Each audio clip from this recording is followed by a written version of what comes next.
செய்தி. தாம்பரம் அருகே அஞ்சுகம் என்ற நகரில் வீடுகளை வெள்ளம் சூழ்ந்ததால் மக்கள் வீடுகளை விட்டு வெளியேறி வருகின்றனர். தாம்பரம் அஞ்சுகம் நகர் பகுதியில் இடுப்பளவிற்கு தண்ணீர் தேங்கியிருப்பதாலும் வீடுகளுக்குள் மழை வெள்ளம் புகுந்ததாலும் மக்கள் தற்போது வீடுகளை விட்டு வெளியேறி வரக்கூடிய காட்சிகளை நம்மால் பார்க்க முடிகிறது. வீடுகளை வெள்ளம் சூழ்ந்ததால் கிடைத்த உடைமைகளுடன் மக்கள் வெளியேறி வருகிறார்கள். குழந்தைகளுடன் மக்கள் வெளியேறி செல்லக்கூடிய காட்சிகளை பார்த்து வருகிறோம். விவரங்களை தர இருக்கிறார் செய்தியாளர் கந்தன். கந்தன், நம்மளால திரையில பார்க்க முடியுது, குழந்தைகளுடன் கிடைத்த உடைமைகளுடன் எடுத்துக்கொண்டு மக்கள் வெளியேறி வருகிறார்கள். அவர்களுக்கு அங்கு முகாம்கள் ஏற்பாடு செய்யப்பட்டிருக்கிறதா? அத்தியாவசிய பொருட்களுக்கு என்ன செய்ய போகிறார்கள்? தர்ஷினி, வணக்கம். தற்போது பார்க்கின்ற காட்சி செங்கல்பட்டு மாவட்டம் தாம்பரம் மாநகராட்சிக்கு உட்பட்ட அடையார் ஆற்றின் அருகாமையில் உள்ள அஞ்சுக நகர் என்ற பகுதி தான். இந்த பகுதி தான் நேற்று பெய்த கனமழை காரணமாக தற்போது இந்த பகுதி முழுவதும் வெள்ளக்காடு சூழ்ந்துள்ளது. குறிப்பாக இந்த புயலின் காரணமாக நேற்று தினமே செங்கல்பட்டு மாவட்டத்தில் கனமழை வெளுத்து வாங்கியது. இதனால் பல்வேறு தாழ்வான பகுதிகள் மட்டுமில்லாமல் ஜிஎஸ்டி சாலை குடியிருப்பு பகுதி முழுவதும் வெள்ளக்காடாக மாறியது.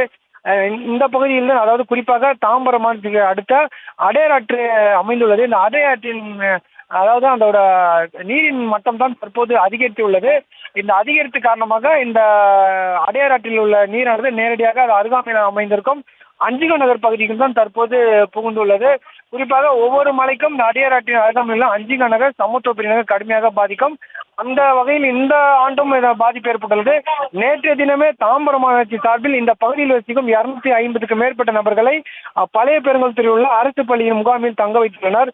ஆனால் இன்றைய தினம் மழை வராத காரணத்தால் அந்த பகுதியைச் சேர்ந்தவர்கள் ஏராளமானவர்கள் மீண்டும் அதே பகுதிக்கு சென்றுள்ளனர். இந்த நிலையில் அடையார் ஆற்றின் அதிகமான நீர்வரத்து வந்துள்ள நிலையில் மீண்டும் அந்த அஞ்சுக நகர் பகுதியில் வெள்ளம் சொன்னதால் தற்போது அந்த பகுதியில் உள்ள வாசிகள் தங்களது உடைமைகள் மட்டுமில்லாமல் கை குழந்தைகளை மிகவும் சிரமமின்றி இடுப்பளவு தண்ணீர் தற்போது வெளியே ஏறி வருகின்றனர். அது மட்டுமில்லாமல் கையில் என்ன கிடைக்கிறதோ உடைமைகள் எடுத்துக்கொண்டும் தனது செல்ல பிராணிகளையும் தூக்கி கொண்டும் அங்கிருந்து வெளியேறும் காட்சியை தான் பார்க்க முடிகிறது.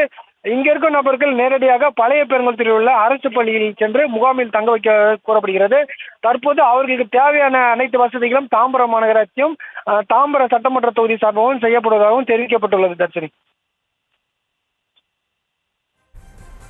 விவரங்களுக்கு நன்றி தாமோதரன்.